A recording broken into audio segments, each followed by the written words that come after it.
Bismillah, alhamdulillah, salatu wassalamu ala rasulullah, nashhadu an la ilaha illallah, nashhadu anna Muhammad rasulullah, Allahumma salli wa sallim wa barik ala nabiyyina Muhammad wa ala alihi wa sahbihi wa sallim taslima kathira. Begin, of course, as we do all the time, by praising Allah the Most High, the Most Exalted, the Most Honorable.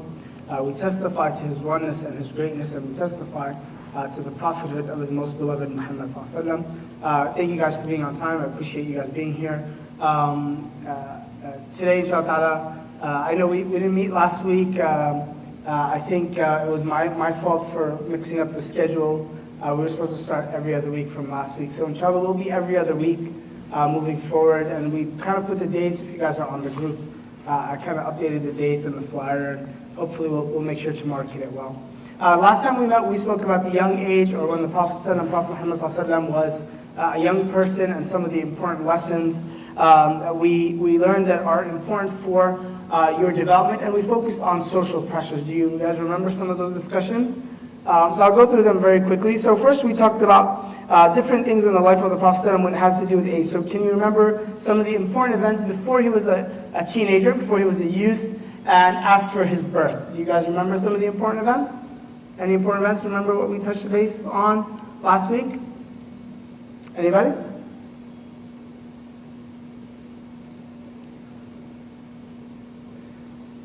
So think about so after his mom passed away and his grandfather passed away, what were some of the things that were notable about Prophet Muhammad when he was young?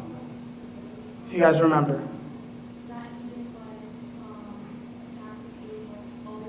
Very good, so excellent. So he had amazing ethics, very good manners, especially in caring about other people. So that was something very notable about him, particularly when Abu Talib he had a lot of kids. When they would eat, Prophet Muhammad would always let everybody else eat, and then he would eat. There's actually a book by Simon Sinek called Leaders Eat Last. It's about this concept of how leaders are the last people to take food, to take goods. They're always, everybody else eats and then they eat. That kind of concept that evolved from a long time ago through humans. So it's a nice book. I didn't read the book, but I heard a lot of lectures around it. So the concepts are very, very interesting. They apply here as well. Very, very good. Any other events, if you guys can remember?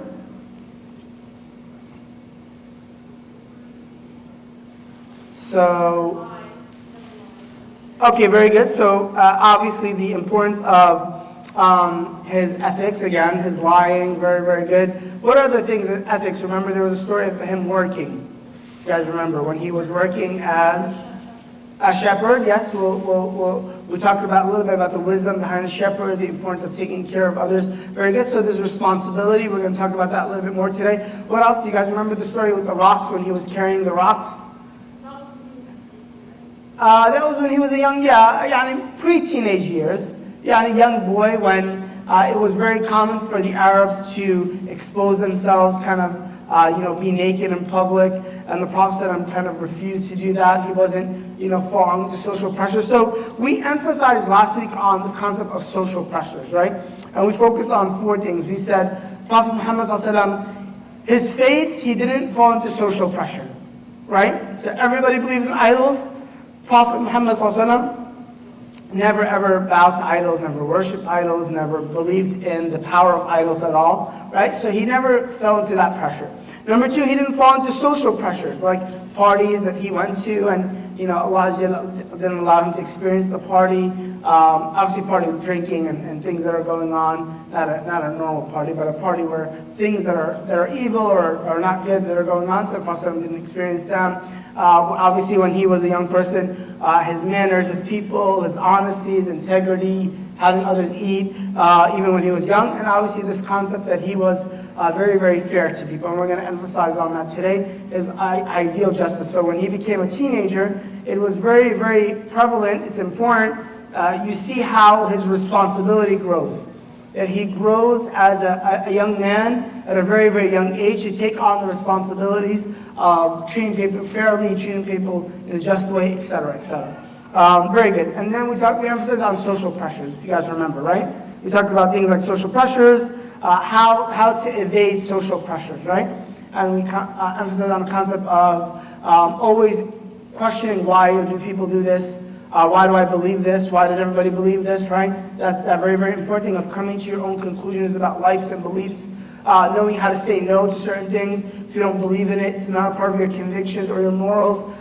Having the courage and moral integrity to say no to things. We talked about the importance of having positive influences when you are doing the right thing, right? So sometimes people do the right thing, but it always being put down, their self-esteem is being lowered. So it's important to be in an environment where you're being praised for your positive manners. And of course the Arabs were extremely, ethics and manners were very, very much an honorable thing, right? The Arabs felt that if you were weak, you lied. If you weren't strong, if you're courageous, you tell the truth, right? So they believed in these ethics, and it's important to have a culture that promotes good things to avoid social pressure. And we talked about a bunch of other ones, right? Maybe you guys can go back to your notes. Being repetitive with your beliefs, stating what you believe in, making sure people understand, hey, I don't do this, or I do this. We talked about the idea of getting away from pressure zones. So don't put yourself in a position where you will fall or slip. Right? Don't put yourself in those kind of environments where, you go to a party, you go to a gathering, and you know things that are going to go wrong, however bad that might be, you're putting yourself in a position where you can slip. And we talked about how that's how you avoid social pressures. You don't put yourself in a position to say, hey, I'm putting myself in a position to fail. And you never want that.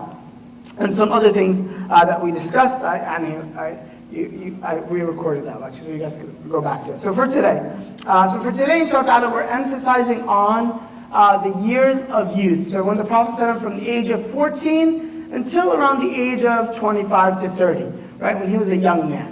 And these are obviously the adolescent age, as you guys know, every human. You start out young and you're new to the world and you're experiencing the world. And as a kid, you're trying to run before you can walk. And there's this very, very important period of life where you're learning about yourselves, you're learning about the environment around you, you're learning about people. And then really your peak performance, or the time that you feel you're an adult but you're not yet mature completely, but you're absolutely running in life, is your adolescent age, when you are trying to find independence, find yourself, find autonomy, be the person you want to be, right? As adolescents, that's kind of the prime in development, that's the prime objectives of adolescence. Obviously, very, very much focused on perception, what people think about you. Your self-esteem is really predicated on other people. And I think we all know these kind of things. Adolescence and emerging adulthood, which is really the age from 14 to 24, 23. This phase is an important phase in your future growth, who you become. You really, everything before this shapes you, but truly here is that you start to cement your personality, your identity.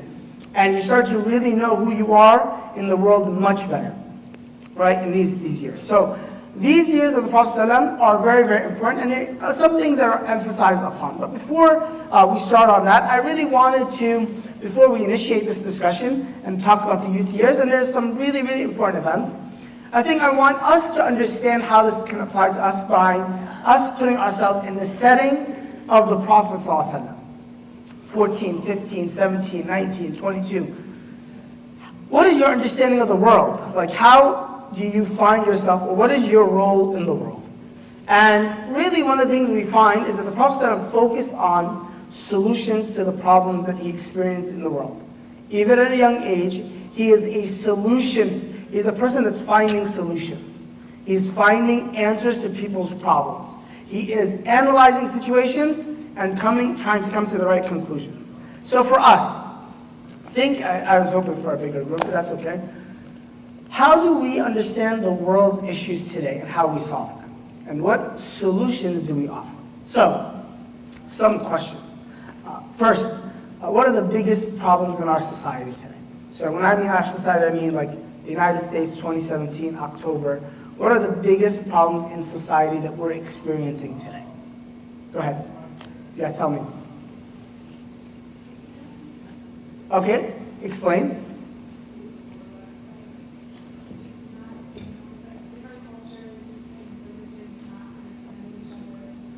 Okay. Okay, very good. So bigotry and hatred. amongst different groups of people in our society, so black and white, different religions, different skin colors, different ethnicities. Who agrees that that's definitely a problem in our society? Who agrees? Okay, cool, excellent, very good. What else? So that's one. What else? Big problem in our society today. You can go, you know, if you guys are on Twitter or you guys are obviously woke in some way, shape, or form, you kind of know what some of the hot button topics are these days. What other hot button topics are there? Okay, very good. Donald Trump. Why is that a problem in our society today? What's the problem, Donald Trump? Everything. Okay, like what?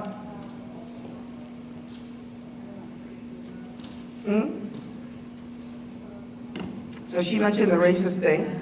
Okay, what else? Other than the racist thing. We're going to get to that. But anything else?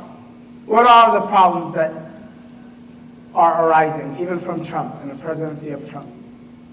What are the problems? Wars. Okay, so we have wars. Good, like what? What kind of, can we be specific? Okay, we have terrorism, we have extremism. Good. What else? What other wars? Like you said wars.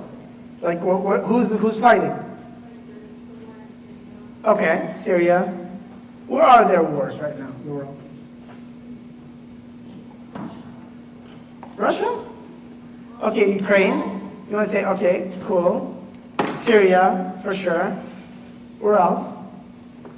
Wars? Where are there wars in the world, guys? I'm sorry? Okay, Burma, not really a war, but okay. That's more of a genocide, that's more persecution. Very good. What else? Where are there conflicts in the world? Yes. Huh? In Syria, we said Syria. Okay, in Iraq, obviously Iraq is going through major conflicts. Very good. Afghanistan, going through major conflicts. Yemen, going through major conflicts. Good. What else? You guys we should know this, right? Sudan, Chad, obviously Palestine, definitely Libya to some extent. So there's a lot of conflicts in different places of the world. So conflicts and wars. Very good. Excellent. One more. Can we talk about one more? So we talked about hatred, racism, divisive nation. We talked about wars, different conflicts between people internationally. We talked about, what was yours? You just said Trump, all of them? Everything about Trump? Okay, sure, all right. What else? What other major conflicts are there? Things that people are really divided over, people really have fights over. Gun control? Gun control, thank you. I was waiting for somebody to speak about that. So gun control, I was thinking about gun control and the fight over gun control, kneeling for the flag, and what does that mean, and why do people do it? Right, so there's a lot of conflicts. So I would like for you very quickly, just each person individually, and being, kind of, imagine that you are the one that everybody goes to solve one of these problems. So I want you to pick one of these problems, any one of these problems. You can be specific like gun control, which is nice. I think being specific is good. Or you can be general like a conflict, like the conflict in Syria. But what I want you to do is, again, being solution makers, finding solutions, trying to identify what are the best ways that we can solve problems in society. What solutions do you have to offer to this particular conflict? So I want you to write 3 to 5 really deep solutions to what you think can absolutely solve one of these conflicts. Pick any of the conflicts that you want. Racism in the United States. You want to pick a conflict overseas, Palestine and Israel. You want to talk, whatever conflict that you choose, gun control. Even these, should you kneel for the flag or not? Any of these things. How do you deal with the divide between the Democrats and Republicans and Donald Trump? Whatever it is, the conflict that you feel, problem that you feel, I want you to write 3 to 5 really deep, well thought out solutions to these problems. And imagine that you are going to present this to the world as like you are the one that's going to solve the problem. Can you guys take 5 minutes to do that? Excellent. 5 minutes. All you got this is not, I'll explain why it's 5 minutes, but can you think deeply about how to solve the problems? Okay? I'd like to hear from everybody, please.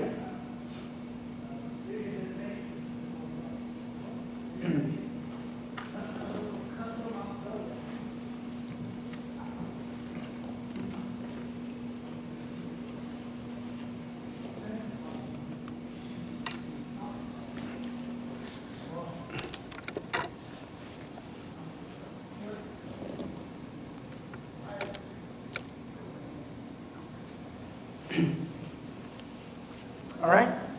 Pick a conflict, and let's try to solve it.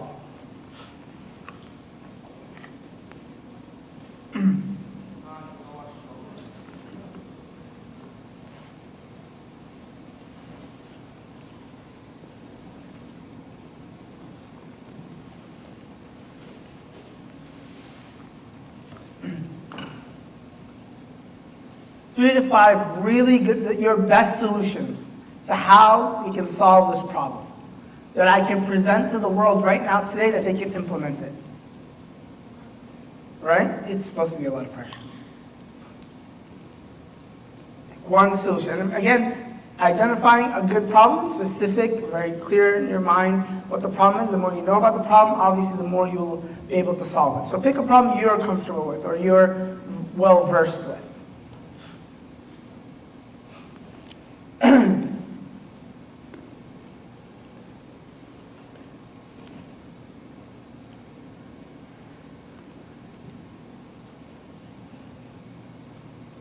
Excellent.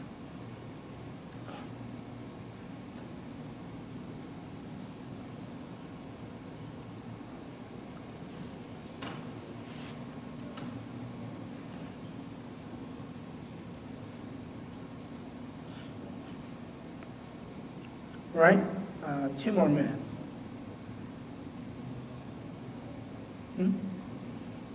So pick a problem in the world and put 3 to 5 solutions to how to solve it, if you don't mind. You can write on your phone, or get a paper and pen, sure.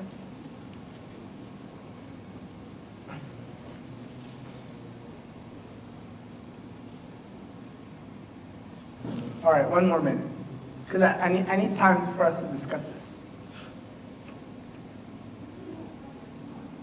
Oh, that's life doesn't give you all the time you want.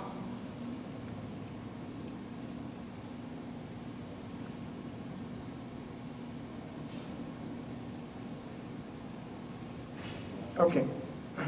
So I know some people are done. If you're still writing, that's fine. I'd like to get the people that are done, or maybe their thoughts are more well articulated already. Just like for you to hear from each other and hear them and see if we can really, do we have the answers to some of the world's most difficult problems? That's really important, especially as young people. You look like you're done. What's your name? Sorry? Jumana? How are you doing? Do you mind sharing with us? Oh, that's fine, as many answers as you got, but we just like to know what the conflict is that you feel like you're passionate about or very interested in, and what do you think is the best way to solve it?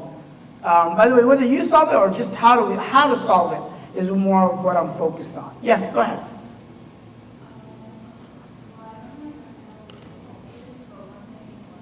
What is your conflict? Okay, very cool. Okay, excellent. So is it illegal immigration or just the wall aspect? Okay, cool. Can you get a microphone from that, please? Sorry. Yeah, go ahead.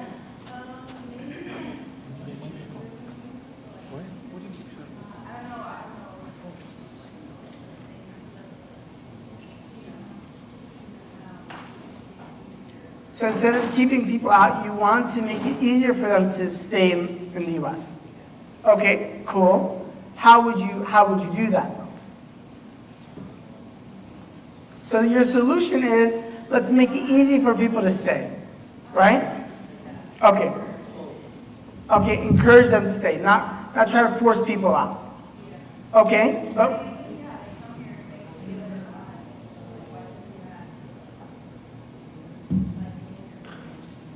Okay, so if people came here for a better life, why are we kicking them out?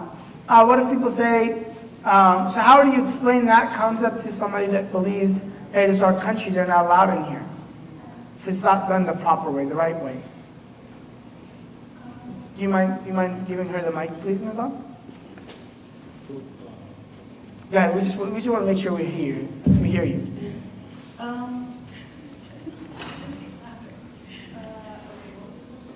No, so my question is, so solutions involve two parties, right? If you're going to try to solve a problem, there's a party that's against and there's a party that's for. And you're trying to come somewhere in the middle for them to both be happy, right? Some way, shape, or form. That's how you conflict resolution. So there's a group of people that don't want any more people to come to this country, right? They don't want any more new people. They don't want any more people coming over here. Whatever reasons, taking jobs, population, doesn't matter. And there's other group of people that say, hey, welcome everybody. Everybody's, country's big enough. Let everybody in. What's the problem? So what we're asking is, what were your solutions to? How do you resolve both of these sides? Like, how would you mediate if you had to give a solution to both sides for them to accept? What would that solution look like? Okay. I don't know about a solution. If you could speak in the mic, please. Well, for example, like they don't want people to take their jobs, but like Mexicans, for example, they're not really taking anyone's job. Like they're doing the jobs that no one else wants to do. Okay. They're getting paid like way less than they should be getting paid than someone that like is from here would get paid. So like really, they're not like taking anyone's jobs. They're just doing what everyone here thinks they're too good to do. So. Okay, I agree with you. But I agree with you 100%. But it seems like you're supporting one side's arguments instead of finding a solution. Well, I don't have a solution. Okay, so you don't have a solution. Okay, but okay, that's fine. We can come back to you, right? So I don't want you to support a side. My question was kind of clear. There are sometimes two sides to a conflict, and we want to understand how to resolve the conflict. What are the solutions that we can offer so that both sides can not be happy, but they can accept the terms, right? They can accept the deal. Does that make sense? That's okay. We can come back. So immigration is an excellent one. And it's a tough one. I'm not telling you that it's easy. But anybody else want to go? No, go ahead. Can we pass the microphone down? All right, go ahead, Nadal. What is your conflict first? This is a general conflict, right? It could be general, specific, yeah.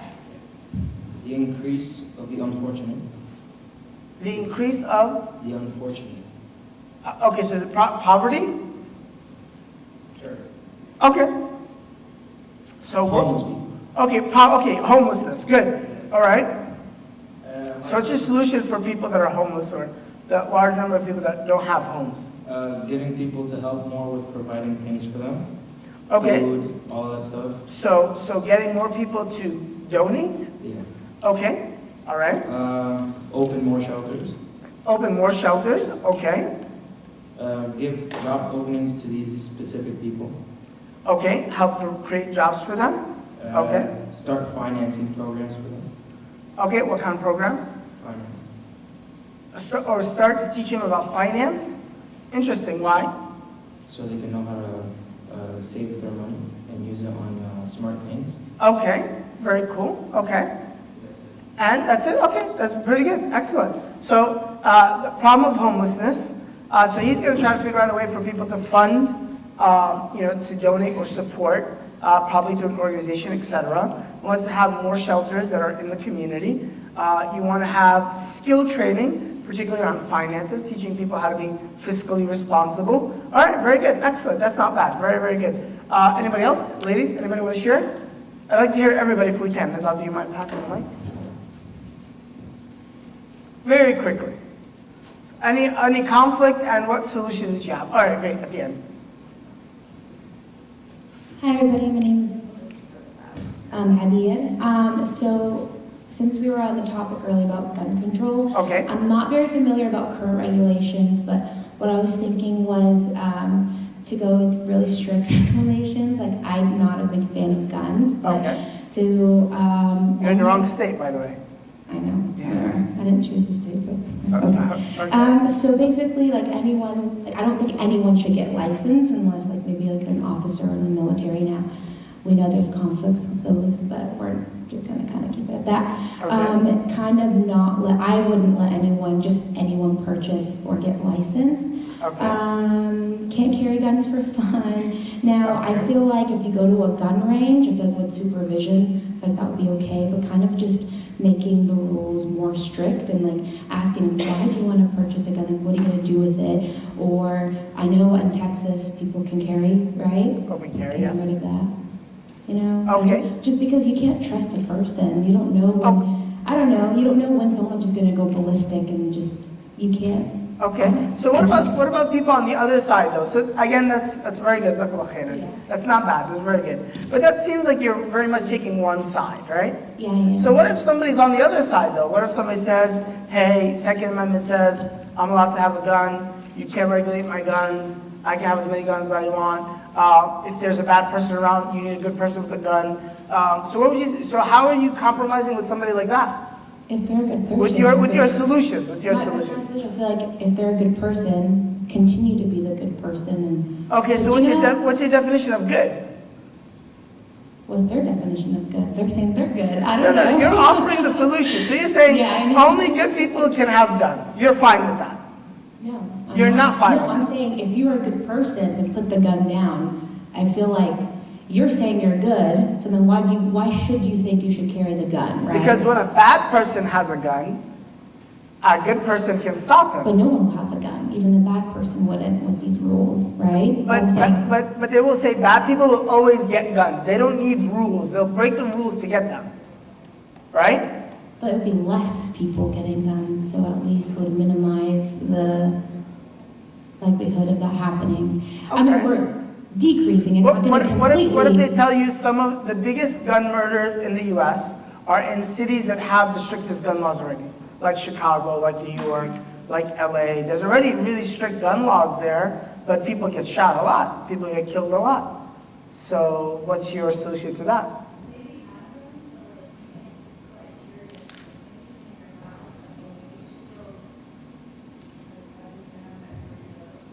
Okay, so you want to regulate where people can have guns more?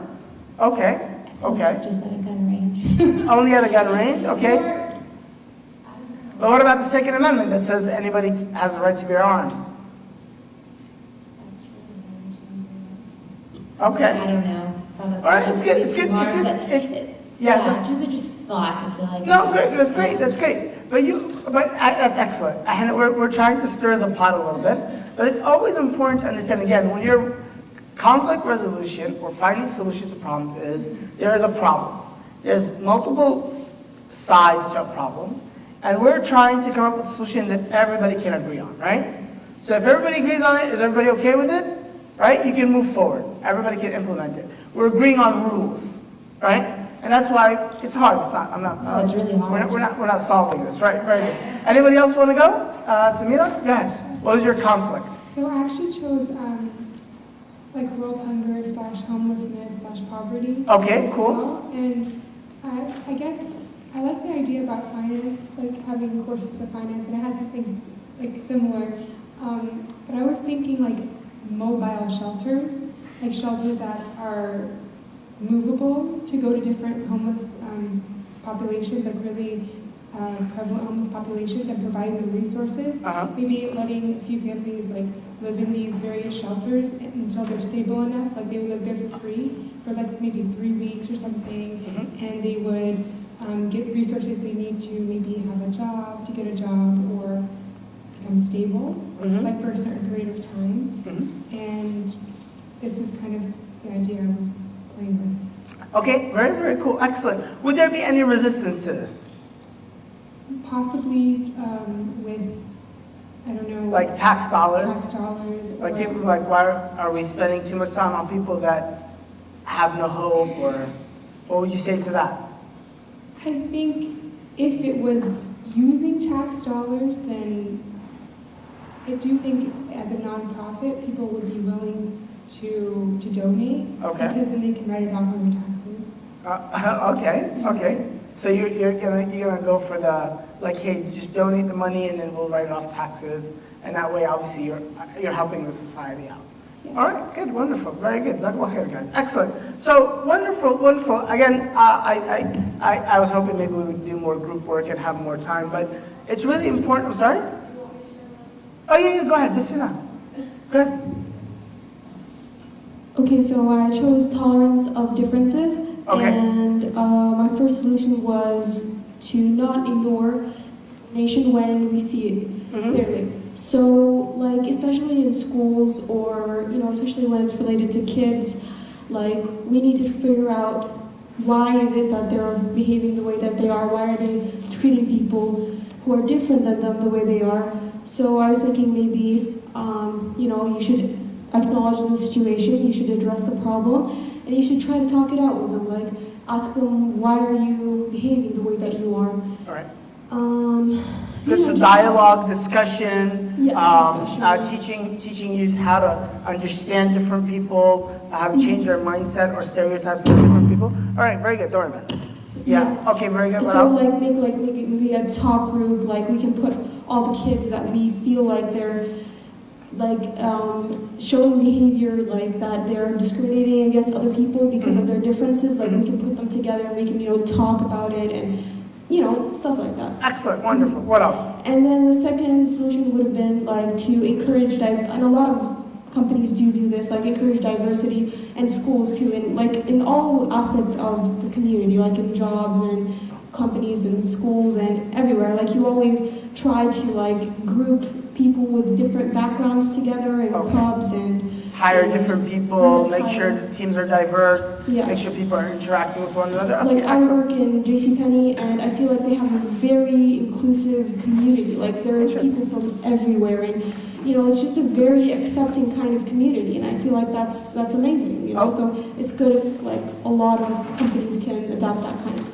culture. Wonderful, okay, very good, excellent. And then the third solution I came up with was like people of different backgrounds, whatever background you have, like in their like communities, separate communities, they should try to encourage each other that when they do interact with everybody else, that they try to eliminate any stereotype that is addressed to their kind of community. Like for example, us Muslims, whatever stereotype it is, whether it's true or not true, we should just try to give the best image we have of ourselves, so Okay. that you know people can just whatever they did hear about you, they're going to be like, no, that's not true. You know what I heard because I met this person and I met all these people. They weren't like that. Right. So, Okay, wonderful, excellent, wonderful. Jazakallah khair. Excellent, excellent. Jazakallah khair. Clap it up for you guys. It's very good. Again, alhamdulillah, we're you know, there's this woke culture that we have nowadays, especially with social media. A lot of things going on. Obviously, the country is very divisive. There's a lot of things in our society that are problematic, like I said, immigration, gun control, hatred, animosity, homelessness, poverty. There's so many problems. And it's really important, again, as young people, that we understand how to create or how to bring solutions. Everybody will always have problems, whether it's in your individual life or in the life around you, right? And everybody loves to talk about problems. That's the thing that people spend 99% of their life doing, talking about the same problems in their life, with their finance, with their health, with whatever it is. But we should evolve to be people that create solutions for the world, right? We're sick of people that just talk about problems. We need people that create solutions, that bring and create a discussion around solutions, that bring strategies, ideas, that create solutions, not more problems, right? And we don't care to talk about the problems. I mean, you should analyze and understand the problems, but you eventually have to bring solutions, whether it's in yourself, your life, problems you have in your home, or yourself, or your business, your company, organization, or your society. It's our job to be solution makers. And so what we learned at the life of the Prophet, and why I emphasize on this point, was that the life of the Prophet as a teenager, from 14 to 30, he was focused on the problems of his society and creating solutions. And he was not one of those kids that just sit down and talked about all the problems. These old people, these racists, this issue, that issue. He was a part of the solutions. And so we'll go through the four major things, the four major events in his adolescent and emerging adult time. The first of them was the Prophet at the age of 15. He experienced the first war of his life. He had never experienced war. But when he was at the age of 15, there was a war called Harb al-Fujur, the war or the fighting, the conflict of that was transgressed. That's the war of transgression, if you will, if you want to name it like that. What happened was that there was a tribe not too far from Mecca. So the city right next to Mecca is called Ta'if. Thaqif is the tribe that rules Ta'if. It's a very, very powerful tribe all throughout history, very militarily strong. They were not rivals with Quraysh, but they weren't always on good terms. So what happens is that during one of the 4 sacred months, there are 4 sacred months, even before Islam and even in Islam, there are 4 months that fighting is never allowed. Like no matter what happens, that there should never be any conflict. Not that conflict should be allowed, but in these 4 months, even if people hate each other, like wars breaking out, during these 4 months we stop. Particularly these months have to do with Hajj. So Dhul Qa'dah, Dhul Hijjah, and Muharram. By the way, we're in Muharram right now. Dhul Qa'dah, Dhul Hijjah, Muharram, and Rajab. These are the 4 months they're called the months of Hurum. Allah, when He created the universe, He said these months, like you shouldn't kill people. But killing people in these days, especially these months, is even worse than anything else. Because these are months of like no fighting, no killing. And obviously they have to revolve with Hajj and the importance of Hajj and that kind of peacehood that's needed. Why is this important? When the Prophet was a teenager, Quraysh, a man was killed from Quraysh by Thaqif, by Ta'if. A man was killed in the month of one of these 4 sacred months. So Ta'if didn't apologize. They weren't like, they didn't say I'm sorry. They weren't forgiving for it. So what happened was Quraysh defended itself. And then Thaqif attacked them. So they attacked Mecca. And it was a war, some scholars mention, it lasted up to 4 years. Like they were constantly fighting with one another. But it started during that time of when there was no fighting, supposed to be killed, right? And of course the Arabs have this tradition, if you kill one of us, what happens? We kill one of you, or you give us blood money. That was kind of the name of the game. They didn't have jails, obviously, you know. There's none of the stuff that we know today. Back then it was either an eye for an eye, you kill a person, you get killed, or you give blood money. You guys have heard the term blood money before? What is blood money? If Sumaya kills somebody from my family, if Sumaya wants to apologize and I don't... it's called... Why did I blank? It's called... Oh my gosh.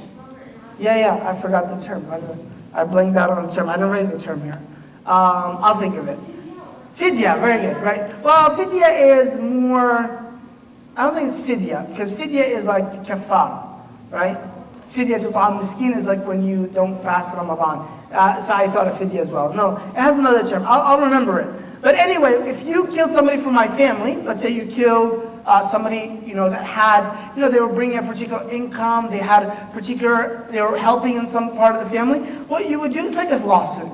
It's like a lawsuit. You would pay us for the amount of whatever, for the damages, for the hardship, whatever it is. And usually sometimes that would be like a consistent payment, right? So if the person was making $500 a month, let's say, right, you're paying $600, $700 a month. Does that make sense? It's called blood money. So if you kill somebody by accident or intentionally. Now, again, back then, if that happened and they weren't willing to pay, what would happen? War would break out. And that's essentially what happened. Quraysh and Thaqif were at war with one another for 4 years. So the Prophet experienced several years of war. And particularly he mentions that when he was in this battle, obviously they were on the right side, so he was helping. The Prophet didn't directly engage in the fights, but he said, I used to help my uncles, particularly in loading their arrows. They would collect arrows and help them load their arrows as they were shooting or defending Mecca. Why is this important? Again, it's going to revolve around this concept. The Prophet was a part of his community and always trying to bring justice to society. It was always finding or helping a part of the solutions to the major problems in his life. So that's the first one. The second one, as he got a little bit older, he he was 17, a young person, 16, 17 years old. A man, so you can say he's an immigrant, if you will. This is immigration rights. A man comes to Mecca, not from Mecca, he's one of the Arabs, outside Bedouins, you know. He comes to Mecca to make Hajj. And I mentioned to you guys, remember what I told you guys about making Hajj? What did people have to do to make Hajj? Remember that? There's always this monopoly around the Kaaba and Hajj, right? Just like, by the way, when you go to the airport, you know, people know the system of the airport. All the shuttles or taxis, everything has a system. You know, everybody has a system when there's a big tourist attraction, right? So the people that, you know, they are trying to make money off of the tourism. Quraysh used to make, you know, they used to hustle people. So a man comes to Mecca one day and he has stuff, he has merchandise that he has to give to one of Quraysh's leaders. His name was Al-As bin Wa'il. Al-As bin Wa'il was one of the Meccan leadership. And so this nobody's a nobody. He had to bring merchandise that he wanted to sell in Mecca, but he had to, you know, exchange it to Al-As bin Wa'il, and he gave him the property, but Al-As didn't pay him. So this leader of Quraysh didn't pay this, you know, immigrant for the business that he gave him, or the products that he gave him, right? He was selling him this kind of business, and he didn't give him the money for it. So Al-As bin Wa'il he gets angry, and he's trying to fight with Al-As, and he's like, I refuse to pay you. I'm not paying, you're nobody, get out of here. So this man, he goes and he stands near the Kaaba, and he starts yelling, you know, poetry and saying in poetry, Quraysh are deceivers, they're not the caretakers of the Arabs, they're not the caretakers of the Kaaba, etc. You know, kind of putting them on. It's like when somebody puts a really nasty Yelp review, right? Like, this restaurant is disgusting, horrible people, disgusting food. You don't ever want that if you're a business person, right? Let alone as a society. You don't want that word to get out. So he promised, I'm going to tell the Arabs this, that, the oppression, this, that, or the other. So the Quraysh leadership, they came together and they said, you know, why are you saying this? What happened? They started to analyze with him. So the leader of this was the uncle of the Prophet, Zubair bin Abdul Muttalib, one of the uncles of the Prophet. He gathered the leadership in his house and he tried to come to a solution. You know, how can we help this man? And how can we ensure all people are never taken advantage of like this? So the Prophet ﷺ, he said, I was a part of the meeting, the council, that came together in, this man eventually became, I think, a companion. His name was Abdullah bin Jad'an. He said, I was a young person when I met, I went to this community meeting, and I was a part of the group that came to the solution that's called, nowadays it's called, Hilf al-Fulul. The agreement of honor, the agreement of dignity, right? It was the agreement, the human rights agreement for immigrants. Essentially what it was is that the Arabs agreed, the Quraysh leadership agreed, that if anybody comes to Mecca and they have no family, like nobody's going to defend them, right? And they are abused, or their rights are taken away, or they're oppressed in any way, that all of the Meccans, all of Quraysh would stand up against this person, even if it was against one of their leaders. Like, they would take their swords and fight that person. That they would not allow anybody to be oppressed in Mecca. So the Prophet said, many years later, the Prophet said, I was a young person when I was a part of that meeting. And if they, and this is when the Prophet was in Medina, he said, and if they had a meeting like that today, like, and this is, I'll tell you guys, a lot of scholars extract a lot of important meanings from this. But the Prophet said, if they had a meeting like that today, I would be a part of that meeting today. Meaning, and he was at that time in Medina, and he had a lot of fights with Mecca, right? So Mecca was his enemy. But if the Meccans, so if my enemy told me to come and be a part of a meeting that we give the rights to people, I would be a part of that meeting. Meaning I would help and support that cause.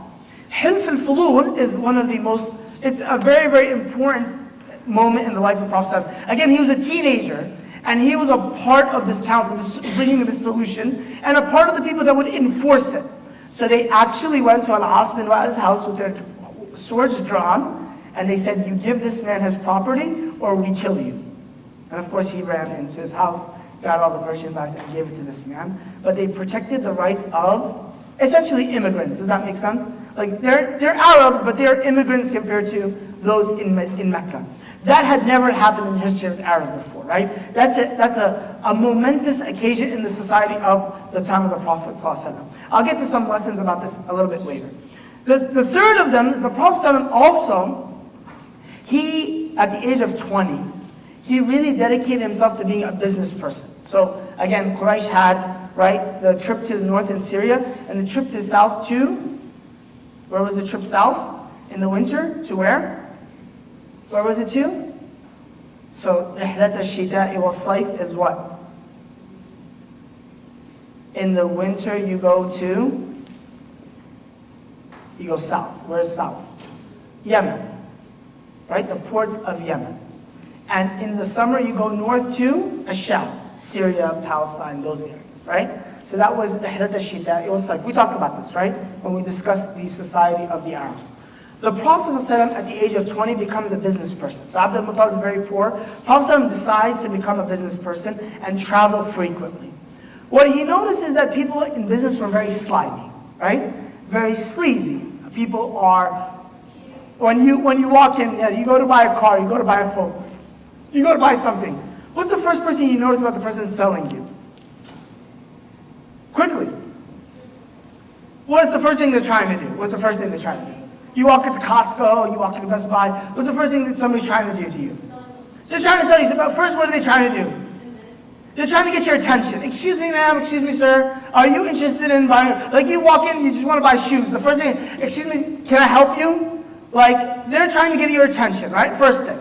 Second is that sometimes it depends on, I think our society is pretty good. If you go overseas sometimes, or if you go to different places in the world, you notice that it's a lot more, it's not as organized as it is here, right? No thank you, I don't need the shoes. And they walk away, because they're millennials and they don't care, right? But if it was like in some other country, they'd be like, no, let me help you out. These are the best shoes in history. Oh my God, this is the best, this is the best bag in the world. This is the best car in the world. This is the best house. And they're trying to what? They're trying to like force you into it. And what do? As soon as they get your attention, what are they trying to do?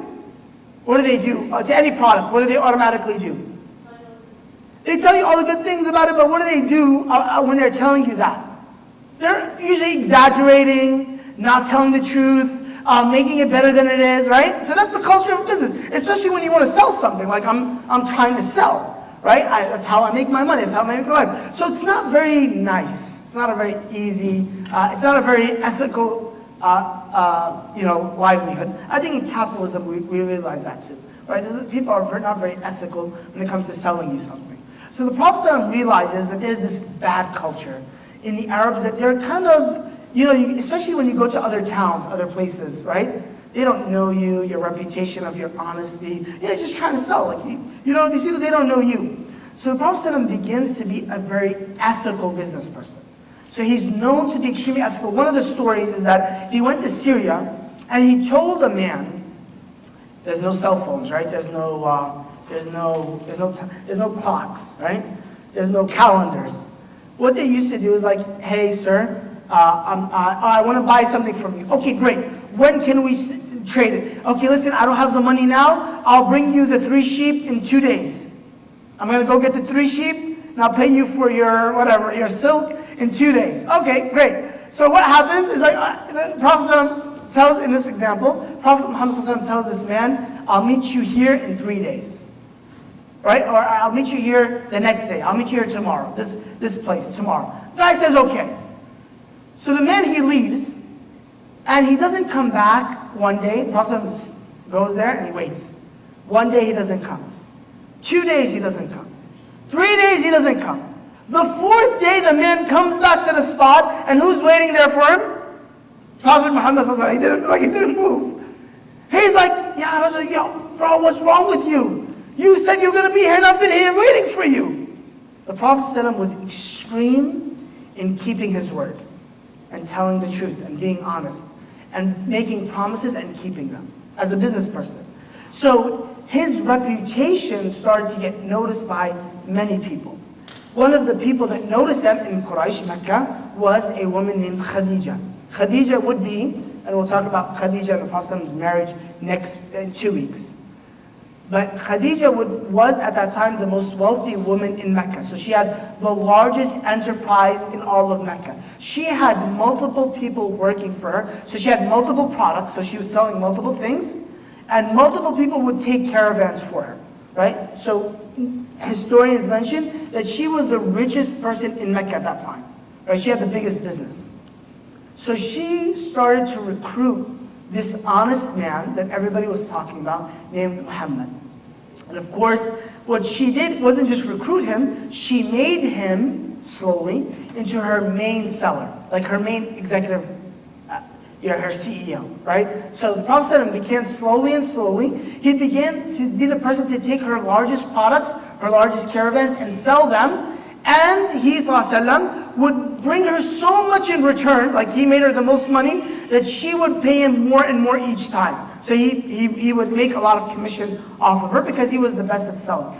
And the thing that she noticed when she sent her servant, one of her servants would go to the Prophet ﷺ, her name was Maysara. When Maysara would go with the Prophet ﷺ, she would notice and always report to Khadija. So she's like, oh my God, this guy's really honest, very, very kind.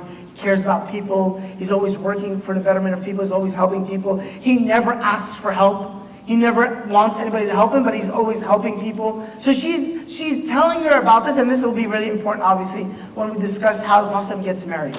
But the Prophet becomes distinct in being an ethical person, not falling to the standards, like just what we talked about when he was young, not falling to the standards of faith of everybody else, not falling to the standards of immorality. And at this time, he's a business person, but he didn't fall to the standards of everybody else. He built a standard for himself until he became known as As-Sadiq al-Amin, and we'll talk about that more in 1 second when we discuss the issue of building the Kaaba. The last issue, major issue in the youth, the young age of the Prophet ﷺ.